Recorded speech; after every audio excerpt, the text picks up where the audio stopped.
Why, hello, ladies and gentlemen. On today's show, the Padres even up the series despite all the panic that ensued in the first inning or so and game one. They even up the series against the Philadelphia Phillies thanks to a wide variety of things, a huge offensive explosion, 5-run inning. And don't worry, we're still drinking the Dodger fans' tears.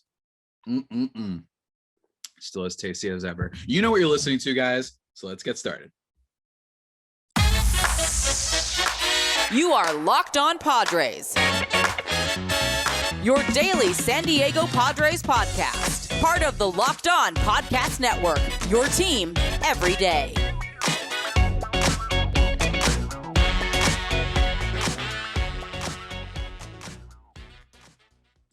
Greetings, ladies and gentlemen, and welcome to another edition of Locked On Padres podcast, which is part of the Locked On Podcast Network, your team every day for Thursday, October 20th. As always, I am your host with sometimes, occasionally, but I promise you, certainly not always the most, Javier Reyes. You can follow me on Twitter at Javapeno, spelled Javiipeno, where I sometimes tweet a whole bunch of memes, sometimes have a whole bunch of dreams and weird, very weird tweets, let me tell you. But if you want exclusively Padres content, go check out at LO_Padres for that, where I usually live tweet the games and just kind of have a jolly old good time responding to you folks. And then, of course, YouTube, if you want to see whatever fit I'm rocking, you can check that out at Locked On Padres. Thank you for listening to today's episode, guys. Free and available on all platforms as always. And man, it's a happy one. It's a very happy one. And if you could tell by my shirt, I'm raising my fist to the air, except it's not Hamilton. It's another thing that you might reference that you might understand. But man, good stuff. Good stuff from the Padres. They even up the series against the Philadelphia Phillies. We're going to be talking about that, as well as looking forward a little bit to the future and kind of the upcoming games and what have you. And I know that there's been a big discourse lately over these underdog teams that made it and the Braves and Dodgers, like how could they lose and all this stuff. We're also going to talk about that too. But let's start with yesterday's game. Let's start off right with the nice, juicy, good stuff, ladies and gentlemen. The Padres won by a score of 8-5, and it was not the best day for Blake Snell. He goes 5 innings, 4 earned runs on 5 hits, a walk, and 6 Ks. But it is very important to note that a lot of the beginning of this game started after, don't get me wrong, he gives up a single to Bryce Harper, which, okay, whatever. And then he gives up a single to Nick Castellanos. And then Alec Boehm gets a hit. There's a throwing error from Juan Soto, and then he loses you probably saw it, loses the ball in the sun. And don't get me wrong, Blake Snell does give up some hits after that, giving up 4 earned runs, all in this one inning, top of the second. It was, he gave up hits to guys like Edmundo Sosa and Matt Vierling, but even still, the Soto losing the ball in the sun kind of ended up being this sort of catalyst for a Phillies explosion in the first inning. And you had all the Padres fans losing it. Personally, I think Snell actually pitched quite well, considering that he probably could have been razzled a little bit after that Soto mistake. And the thing with Juan Soto is he has not been actually that incredible offensively in the playoffs, and he certainly hasn't been good defensively for a while now. Among one of the worst players in baseball if you go by outs above average, and you really saw it there. I tend to think that with Soto, the defense is something that we don't have to worry about right now. We'll worry about it next year because the bat is so good. But it's worth pointing out that this is a weird guy, right? He played in Washington, and to steal an opinion from a good friend of mine, Aram Layton, which was saying, is it possible that he's playing in DC? He's playing for the Nationals, and he's saying, oh my God, I'm just seeing all these bombs getting hit from all over because their pitching is no good. They've got Patrick Corbin and Eric Feed and all those guys. They're getting lit up, and maybe he has a little bit less motivation considering it's such a bad team to want to throw himself against the wall and potentially get himself hurt. Totally possible that at some point you just become numb to all the balls that are sailing over your head. So maybe his defensive stats were skewed a bit. You know what I'm saying? But even still, it still says a lot, right? But as I said with Fernando Tatis Jr. last year, in 2021, when he had all those throwing errors, people made the Tatis, Tatis error jokes and all that stuff. Tatis 15, that's what they got. Tatis 5. E5, whatever the heck the position is. I think that it's weird that Juan Soto went from being in the top percentile of outs above average to literally the bottom. That suggests to me that there is some growth there and that he can get better going forward into the future and what have you. And especially, not necessarily the worst outfield park. He doesn't have to do too much because the Padres have Trent Grisham and they have Jose Azocar potentially off the bench. So it's not like he's going to be asked to do a ton defensively. I think he'll be better next year. But even still, the error was crucial. And it starts off a really poor beginning to the game, and everybody's panicking, and they're saying, all right, better luck next year. At least we beat the Dodgers. Oh, got to slurp the tears. Got to keep doing that. But no, it does not go that way. In fact, it starts off that way for a little bit. And that's because it was Aaron Nola, who I had said in my crossover with Connor Thomas that I do think is a little bit vulnerable. Strikeout artist, but he does have those flare-up games where you're like, wait, whoa, what? And what is so beautiful about all of this, and again, how can you not be romantic about baseball? It starts off with, first of all, a Ha-Seong Kim single, and then Austin Nola ends up getting a single, and Ha-Seong Kim scores because they call the hit and run, which was great. Then you get a Juan Soto double to make up for the error and mistake, allowing Nola to score. Then Manny strikes out, but it's all good. And then Cronenworth gets hit by a pitch. Drury gets a big single for the team. And then Josh Bell, who actually, after hitting it, I thought it was a pop fly too. And so did he, apparently, because maybe the sun really was super bright because he lost the ball for a second. He was looking up after making contact and said, wait, where'd it go? And then realized that it went down the first base line. And it ends up being something that allows Cronenworth to score 5 unanswered runs, 7 in total. They get, actually, I should have mentioned, by the way, my mistake. I skipped the thing. That was 5 runs in that one inning, but the Padres had 7 total unanswered runs in this game, starting in the bottom of the second after that disastrous inning with the Soto error. Home runs from Drury, home run from Josh Bell to make it 4-2. That was great. And that's going to be basically the key for the Padres this series. Can their guys, that middle of the lineup, really kick up? I have a lot of hope that Soto, when it counts, as you saw in yesterday's game, as you saw in the Saturday clincher against the Dodgers, that he's just going to come up big in the big moment, but he needs to be better.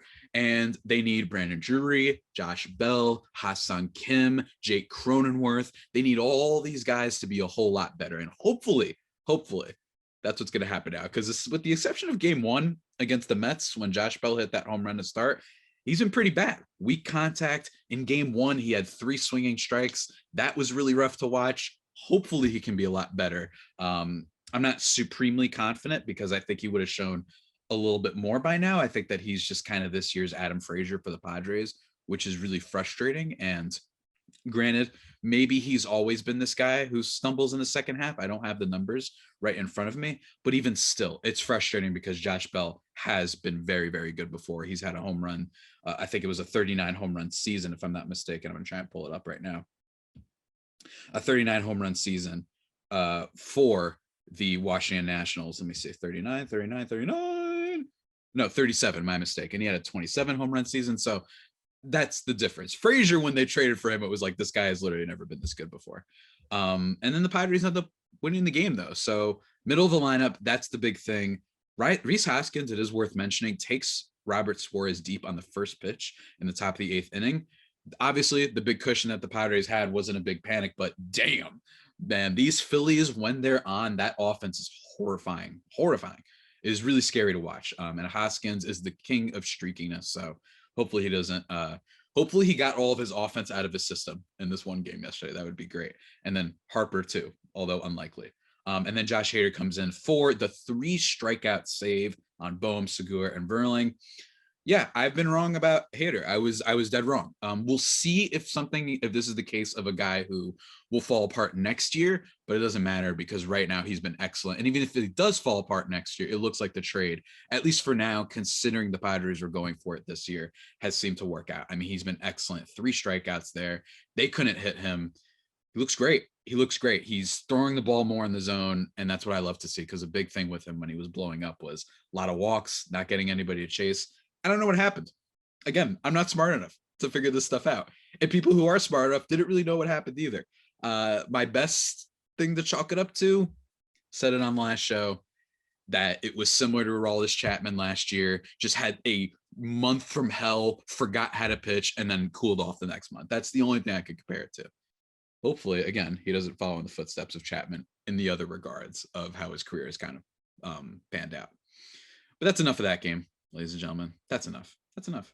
And it was a good game. It was a great game. Great bounce back win for the Padres. But before we talk about some other stuff, potentially the negatives, potentially just a little bit, I want to talk to you real quickly about something, ladies and gentlemen.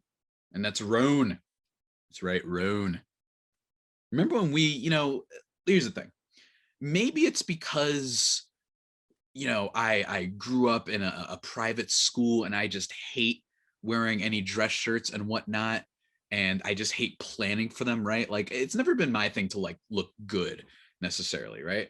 Not necessarily. I mean, you guys can tell, right? I mean, look, even look at my pants. You know what I mean? I don't know if the camera can see it right now. I mean, I'm ridiculous out here. But what I do like is things that are comfortable and things that just, make it easy for me to change around and whatnot whenever I have some thing that I have to be dressed up for. Well, ladies and gentlemen, Roan has you covered.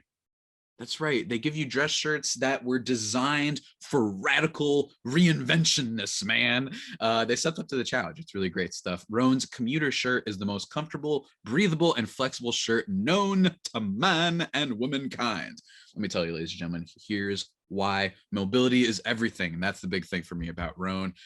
Comfortable four-way stretch fabric provides breathability and flexibility that leaves you free to enjoy what life throws your way, from your commute to work to, your tennis match, your 18 hours of golf. Maybe not 18 hours, 18 holes, I believe, is what happens in golf. Imagine if it was 18 hours. That'd be nuts. But anyway, and also it helps you look good if that's a big thing you care about. Wrinkle-free shirt without the hassle. And with Roan's wrinkle release technology, check this out. It's wrinkles disappear as you stretch and wear the shirt. It's that easy. They'd even make it easy for you. I'm a lazy man. I like easy. I really do. It's great. So let me tell you guys, because you're listening to this podcast, I have an offer for you. The commuter shirt can get you through any workday and straight into whatever comes next. Head to Roan, RHONE.com/lockedon and use the promo code LOCKEDON to save 20% off your entire order. That's 20% off your entire order when you head to Roan, RHONE.com/lockedon and use the code LOCKEDON to get your 20%. It's time to find your corner office comfort. Really good stuff, ladies and gentlemen. As always, thank you for listening to today's podcast. Probably not your first listen. Maybe it'll be your first listen at some point. Maybe tomorrow, a little bit of a delayed upload today. What can I say? I was tired yesterday. And I just didn't have the chance because of work. Let's talk about game one, though. I want to talk about game one really quickly because I think that one of the things that and this has been a big constant thing for me in my sports viewing life, is I don't like to get mad at my favorite team or the team I'm covering or rooting for, whatever, when they don't do well against someone who is established as being an incredible player. And I think that that's what happened in game one. And that's Zach Wheeler of the Philadelphia Phillies. He's got a 0 ERA. He's been great. I know that Atlanta hit him up a little bit for 3 runs in the previous series, but for the most part, Zach Wheeler is an ace. I mean, he was a Cy Young contender last year. If he didn't have some of the health issues and whatnot for this year, probably was going to be a contender in 2022 as well. Zach Wheeler is really good. And he absolutely carved up the Padres, only allowing 1 hit, no runs, a walk, and 8 Ks. He was phenomenal. And don't get me wrong, it's not the way you want to start for the Padres, right? It's your first NLCS since '98. You got all the fans, they're losing their mind. Oh! Like, they're all losing it, and you kind of put up a donut. And that's unfortunate. They lose the game 2-0. But again, this is a point of mine I've made for a long time, that sometimes the other team can be better. It's okay. It's okay to admit that maybe something isn't always in your control, right? I say this with New York teams a lot. New York media absolutely loses it when their teams don't do something, because it's like, no one else can be great. It's just, we stink. That's the only reason we stunk. That's the only reason someone can win. Greatest example ever is when the New York Giants played the Green Bay Packers in the playoffs one year, and they went to Lambeau to face Aaron Rodgers, and they lost. And the media in New York, as someone who lives in the New Jersey greater metropolitan area, absolutely lost it because Odell Beckham was on vacation the day before. He went out on like a cruise boat thing. And because he apparently is supposed to be like Monkey D. Luffy and stretch his arm super high up into the air to catch some of the passes, but they absolutely lost it. I'm like, bro, this is like peak, like prime Rodgers in Lambeau. Like, why are you absolutely livid that they lost? It was ridiculous, right? So back to baseball, that's kind of how I felt about this game. Wheeler was awesome. He was on. The thing I will say that is fair to complain about with the Padres is they had really poor at bats. At least a good portion of poor at bats. For Zach Wheeler, he got 6 or 7, I believe, first pitch outs. That's like, the Padres were really pressing, and maybe it's because they were panicking and they wanted to jump on him early or something like that. I don't know, but the game plan wasn't right clearly for attacking Zach Wheeler, and the team is going to have to plan ahead for when they potentially face him again, since he was their first starter, maybe at a game 5 or whatever, game 6, 7, whatever the matchup is, however it shakes out. They have to come up with a better game plan because that was really frustrating. I can understand the swinging strikes. I get it. He was on. Like, he really was on. He was throwing some wicked stuff, and he got a lot of strikeouts, 8, in fact. But for you to have all of these first pitch outs, and also had some first pitch outs against Sir Anthony Dominguez and Jose Alvarado, don't get me wrong, those guys are good too.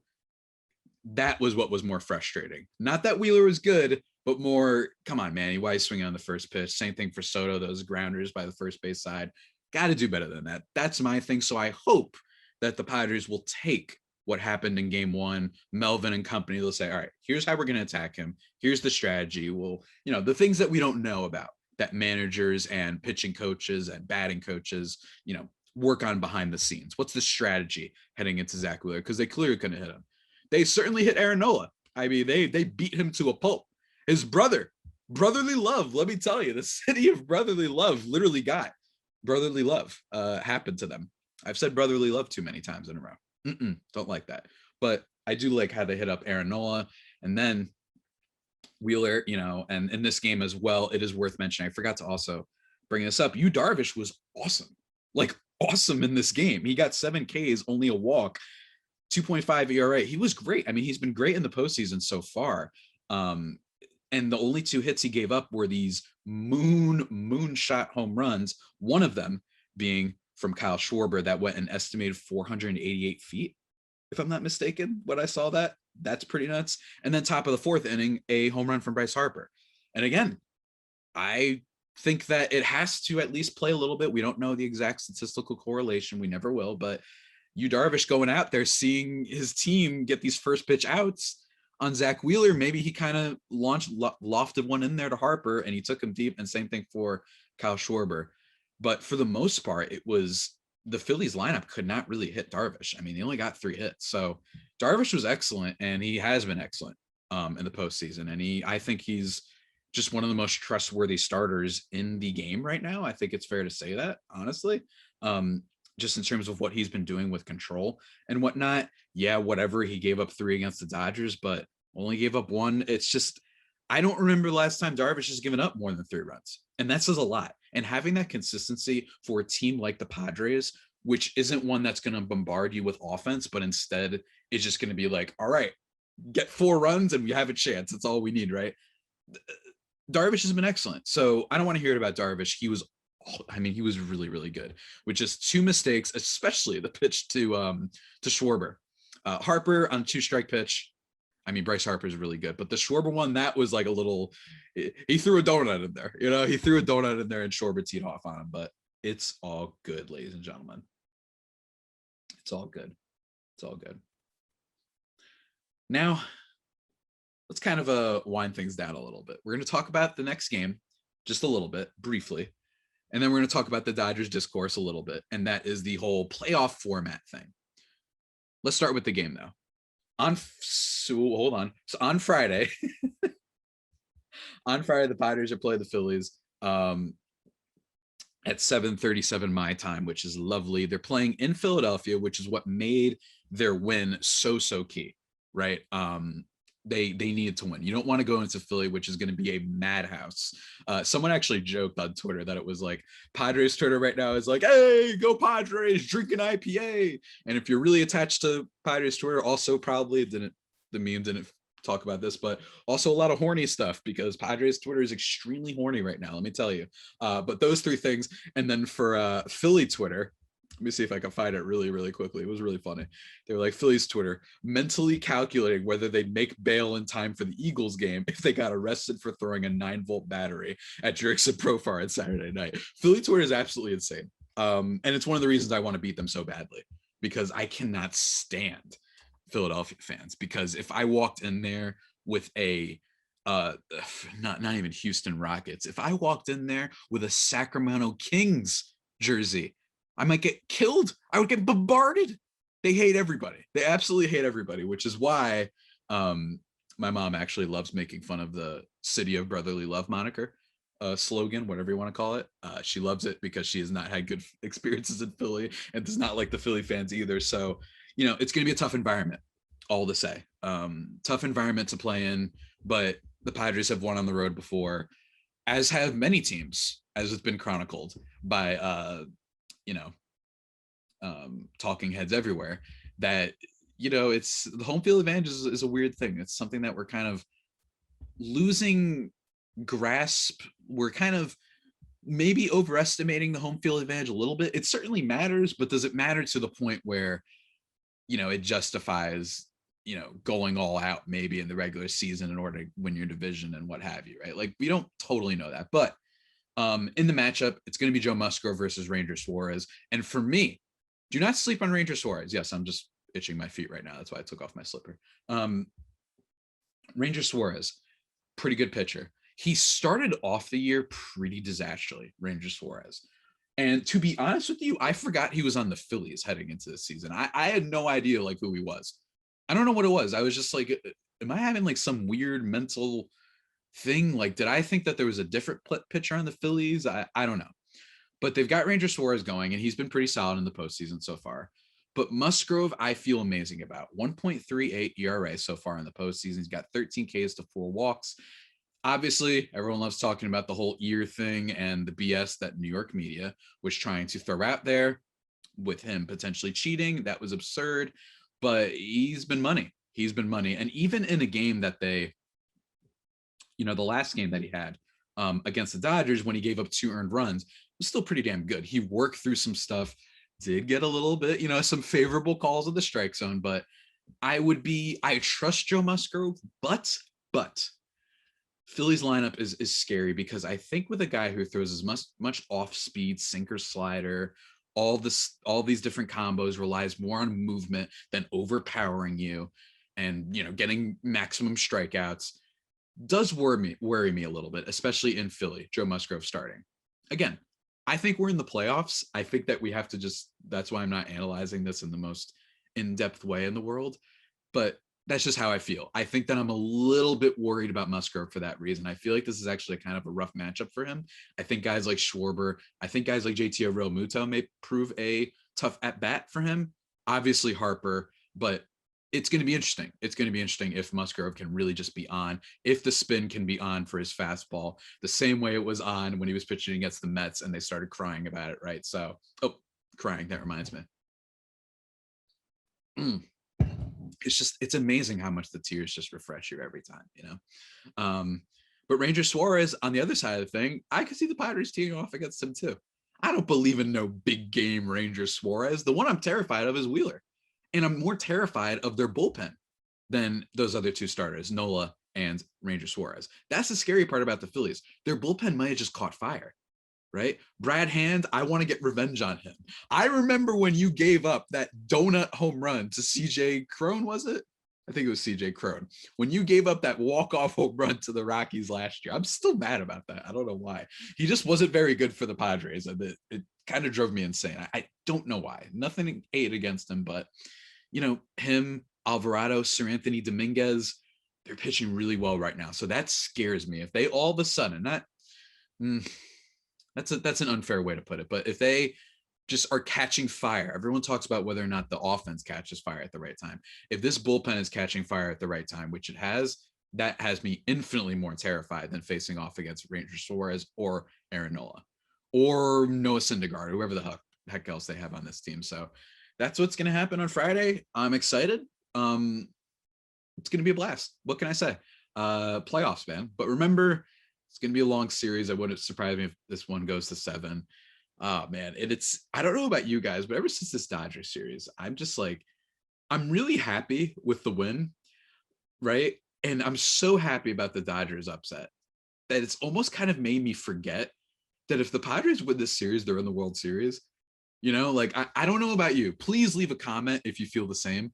I kind of keep forgetting that this is for going to the World Series. Like maybe it's just me. Maybe it's just me because the last round felt like the World Series. It felt like, all right, can't get any better than this, right? But obviously it can't. So we'll see how that all transpires. Want to end the show today by talking a little bit about the playoff discourse. And I'm a little bit confused by it. I understand the whole complaint that if it's you sneak one game, right, as the away team, that all of a sudden it's like, whoa, now you get 2 at your place and it's 1-1. I get that. And I think it's fair, right? I think that the wild card round, I think everyone has agreed, was awesome. I thought it was totally fair that the Mets had the higher seed and they got 3 straight home games. Still kicked their butts, obviously. But I do think that was fair. And I understand the critique that's like, hey, maybe we should change it up a little bit. Maybe we make it 3 games for the home team and then 1 for the away, or 3 and then 2, right? Something like that. I could understand that a little bit for the playoff format. But at the same time, it's like, well, guys, this is how baseball's always been. I don't like that people are starting to bring this up now. I did not see people bringing this up when Atlanta won last year. Not at all. Not at all. I did not see anyone bringing up why is this playoff format like this? This is unfair that they dominate the regular season, the Dodgers, and then they lose in the postseason, right? Like I didn't see anybody bringing this up. I didn't see anybody bringing it up when it was the Nationals that won. Only when it's the damn Padres, because what are the Padres doing here? You know, I saw this mentioned on Bill Simmons's podcast, who, for the record, he said he's rooting for the Padres, but he didn't like that the Braves are going home and that the Dodgers, after being so dominant, just all of a sudden are going home. My response to that is play better. You know what I mean? Like play better. I don't like making excuses for a 111 win team. And by the way, if you're so good, then freaking win in San Diego. That's all you have to do. Win a game in San Diego. How about your offense doesn't go to sleep, right? How about you don't implode in 1 inning? Let's stop acting like the Dodgers aren't more known for postseason failure than they are postseason success. That's what they're known for. And with the exception of 2020, which I count, it just says a lot that that's the only time they've managed to put it together. I don't know if that's Dave Roberts. I don't know if that's some coaching thing that for some reason they just don't game plan well for playoffs and big games like that. But it's true. It's a fact. They can't play in the big games. That's just who they are right now. Don't get me wrong. Elite organization. Incredible stuff. But when it comes to preparing that talent for the postseason, aren't ready for it. And yeah, cool. You swept the Padres in 2020. I know that's what the Dodger fans are thinking. They didn't have Clevenger or Lamet. So congrats on that. And yes, those guys were really good at the time. So everybody shush. But so that's my kind of vibe about it. That's my feeling on it. I don't like the timing of this discourse being brought up. I think it's dumb. And I think that if the Dodgers are so good, they should, for once, not blow it in the postseason, right? Maybe the Padres just played well, and that's what we should accept. So yeah, I think it's patently absurd to start blaming the playoff format on the Dodgers losing yet again. And I forgot the other point I was going to make. I'm blanking right now, but maybe it'll come back to me. Man, just postseason baseball is nuts. You know, all of a sudden you're staring in space during a podcast that you're recording and you forget your points. That's how wild postseason baseball is. So yeah, I will give credit to people who haven't been taking the easy route of saying, wow, this is awful and blah, blah, blah, blah, blah. You know, you win 111 games. And by the way, we're ignoring that you have like the week off. You have a series off. You have those first 2 games and a bye. You're totally refreshed. Now, we could argue the whole, if you're just kind of playing and you're in the motions, right? Some people will argue, I know football, this became a discourse, whether or not you should rest all your players because you just kind of like to have that familiarity of just having just recently played in a game so you can keep the momentum going. That's totally possible. This psychological stuff is all theoretical as far as I'm concerned. So I don't want to hear it. I don't want to hear it, man. I think that this is absurd. I really do. I think it's people trying to downplay the Padres winning. Play better, LA. That's all I have to say. Or don't. I'm a big fan of you not playing well. I really am. So keep doing what you always do. Keep doing what you always do. But yeah, ladies and gentlemen, as I was kind of inserting a lot of fluff at the end of my little diatribe there in an effort to remember what my point was, I can't remember. So we're probably just going to end today's episode with that, ladies and gentlemen. The Locked On Padres podcast, the only pod that may be better than the Padres themselves. Remember, subscribe to the podcast wherever you get your podcast from. Subscribe on YouTube as well. Locked On Padres, trying to get the subscriber numbers up. Follow me on Twitter at Javipeno, JAVIIPENO, and at LO_Padres. Tomorrow's episode, probably going to be a chat with my good old buddy, Paul Francis Sullivan. But remember to call him Sully. He's very big on that. So call him Sully. He's probably going to be on tomorrow. That should be fun. Talk about a little bit more historical perspective and just how this run has been for the Padres and how, coincidentally, maybe ever since I started covering the team 2 years ago in 2020, they all of a sudden became the bee's knees. We might bring that up. Not a guarantee, but I'm just throwing it out there, Anyways, without further ado, everybody, as always, stay safe and, of course, stay faithful, my Friar Faithful homies. Take care.